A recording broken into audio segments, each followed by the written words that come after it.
നമസ്കാരം. കാലൂർ സ്റ്റേഡിയത്തിൽ Guinness record ലക്ഷ്യമിട്ടുകൊണ്ട് നടത്തിയ പരിപാടിക്ക് പിന്നിൽ സാമ്പത്തികമായി വലിയൊരു ലാഭം തന്നെയാണ് ഇവർ ഉണ്ടാക്കിയിരിക്കുന്നത്.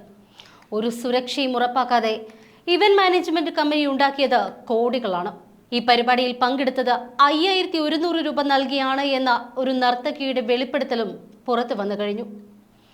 രജിസ്ട്രേഷൻ ഫീസായി 3500 രൂപയും വസ്ത്രത്തിനായി 1600 രൂപയുമാണ് ഇവർ നൽകിയത്. പട്ടുസാരി നൽകുമെന്നാണ് പറഞ്ഞത് എങ്കിലും കിട്ടിയത് സാധാരണ ഒരു കോട്ടൺ സാരിയാണ്. ഇങ്ങനെ പല തട്ടിപ്പുകളും നടന്നു. ഈ നർത്തകിക്ക് പുറമെ 8000 രൂപ വരെ കൊടുത്ത് പങ്കെടുത്തവരുമുണ്ട്. ജോയ് ആലുക്കാസ് ആയിരുന്നു പ്രധാന സ്പോൺസർ. കല്യാൺ സിൽക്സും പരസ്യം നൽകി. ഈ പരസ്യങ്ങളിലൂടെയും ലക്ഷങ്ങളാണ് സംഘാടകർക്ക് കിട്ടിയത്. ജോയ് ആലുക്കാസ് വേദിയിലും ഉണ്ടായിരുന്നു. ഇതിനു പുറമെയാണ് നർത്തകികളിൽ നിന്നും പണം പിരിച്ചത്. 5000 രൂപ വെച്ച് 12000 പേരിൽ നിന്ന് പിരിച്ചാൽ തന്നെ സംഘാടകർക്ക് 6 കോടി രൂപയാണ് കിട്ടുക. എന്നാൽ ഇത് 8000 രൂപ വരെ പിരിച്ചുവെന്ന റിപ്പോർട്ടുകൾ ഉണ്ടാകുമ്പോൾ ആ റെക്കോർഡ് പ്രകടനത്തിലൂടെ സംഘാടകർ കൊയ്തത് വൻ ലാഭം തന്നെയായിരിക്കും. ഭക്ഷണം, താമസം, മേക്കപ്പ് എല്ലാം തന്നെ സ്വന്തം കയ്യിൽ നിന്നും പണമെടുത്തുകൊണ്ടാണ് ചെയ്തത് എന്ന് നർത്തകർ പറയുന്നു.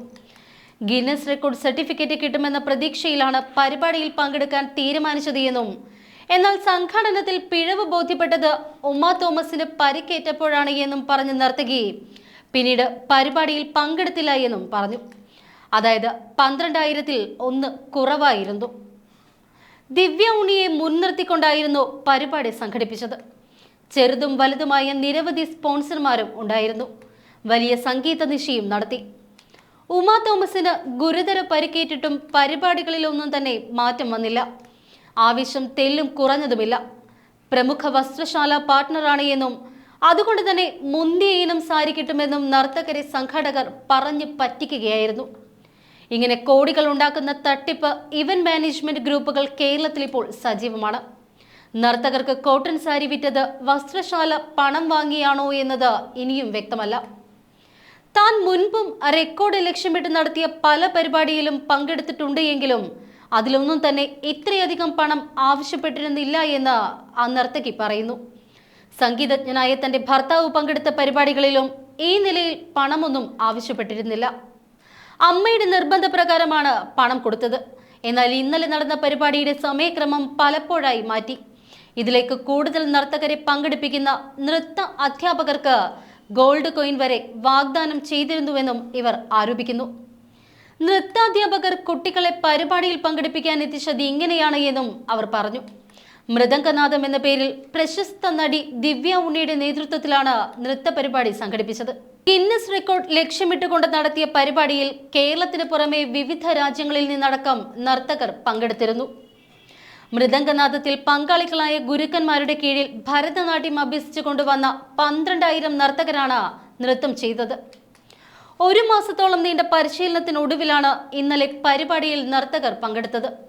ചലച്ചിത്ര സീരിയൽ താരങ്ങളായ ദേവി ചന്ദന, ഉത്തര ഉണ്ണി, ഋതു മന്ത്ര, പാരീസ് ലക്ഷ്മി തുടങ്ങിയവരും അവരുടെ ശിഷ്യരും മൃദംഗനാഥത്തിൽ പങ്കാളികളായി.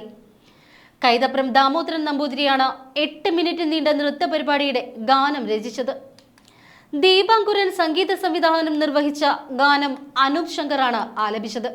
ദിവ്യ ഉണ്ണിയായിരുന്നു കൊറിയോഗ്രാഫി. ലീഡ് നർത്തകിയും ദിവ്യ ഉണ്ണി തന്നെയായിരുന്നു. തന്റെ ഏറെ നാളത്തെ സ്വപ്നമായിരുന്നു ഇത് എന്നാണ് ദിവ്യ ഉണ്ണി പറഞ്ഞത്. മന്ത്രി സജി ചെറിയാനാണ് പരിപാടി ഉദ്ഘാടനം ചെയ്തത്. 10176 നർത്തകരുടെ ഭരതനാട്യം അവതരണത്തിനായിരുന്നു ഇതുവരേക്കും ഗിന്നസിന്റെ വേൾഡ് റെക്കോർഡ്. ഇന്നലെ ഉമ്മ തോമസിന് പരിക്കേറ്റിട്ടും പരിപാടി മുന്നോട്ട് തന്നെ പോയി. ഒടുവിൽ ഗിന്നസ് റെക്കോർഡ് നേട്ടം സ്വന്തമാക്കുകയും ചെയ്തു. മന്ത്രി സജി ചെറിയാനും MLAക്ക് പരിക്കേറ്റതറിഞ്ഞിട്ടും വേദിയിൽ തന്നെ തുടർന്നു. 12500 സാരികളാണ് കല്യാൺ ഈ നൃത്ത വിരുന്നിന് വേണ്ടി നെയ്തെടുത്തത് എന്ന് ദിവ്യ ഉണ്ണി പറഞ്ഞതായും റിപ്പോർട്ടുകളുണ്ട്. മൃദംഗനാഥം 2024 വലിയൊരു സ്വപ്നം തന്നെയായിരുന്നു. നമ്മളേറെ നാളായി കാത്തിരുന്ന നിമിഷം. ഈ ഗാനം ഇതിനു വേണ്ടി എഴുതിയതാണ്. ഞങ്ങളുടെ കോസ്റ്റ്യൂം പാർട്ട്ണറും മെയിൻ സ്പോൺസറും കല്യാൺ ആയിരുന്നു. 12500 സാരികളാണ് നർത്തകർക്ക് വേണ്ടി കല്യാൺ നെയ്തത്. പരിപാടിയുടെ ലോഗോയൊക്കെ വെച്ചാണ് ഇതിന്റെ നിർമ്മാണം. ഞങ്ങൾക്ക് എല്ലാവർക്കും ഇതൊരു ഓർമ്മയാണ്. ഈ ഈവന്റ് കഴിഞ്ഞാലും ഞങ്ങൾക്ക് മാത്രം ഓർക്കാവുന്ന, ഞങ്ങൾക്ക് മാത്രം കിട്ടിയ ഭാഗ്യമാണിത്. ഇത് കടകളിൽ നിന്നും വാങ്ങാൻ കിട്ടില്ല. ഇതിനു വേണ്ടി പ്രത്യേകമായി സൃഷ്ടിച്ചെടുത്തതാണ്. കോറിയോഗ്രാഫി ചെയ്യാനുള്ള ഭാഗ്യം എനിക്ക് കിട്ടി. ഇതിന്റെ ഗാനം ഭഗവാൻ ശിവന്റെ താണ്ഡവത്തെ വർണ്ണിക്കുന്ന ഒരു ഗാനമാണ്. അതുകൊണ്ടാണ് കൈലാസത്തിന്റെ നിറങ്ങൾ വെച്ചുകൊണ്ടുള്ള വേഷവും തിരഞ്ഞെടുത്തത്. ഇങ്ങനെയായിരുന്നു ദിവ്യ ഉണ്ണി പറഞ്ഞത്. ദിവ്യ ഉണ്ണിയുടെ ഈ വാക്കുകൾക്കൊപ്പം തന്നെ അതിൽ പങ്കെടുത്ത മറ്റുള്ളവരുടെ പ്രതികരണം കൂടി കണക്കിലെടുത്താൽ ദിവ്യ ഉണ്ണിക്ക് മാത്രം സാരി വെറുതെ കിട്ടി എന്ന് വേണം വിലയിരുത്താൻ. ബാക്കി എല്ലാവരും സാരിക്ക് പണം കൊടുത്തവരാണ് എന്നാണ് വ്യക്തമാകുന്നത്.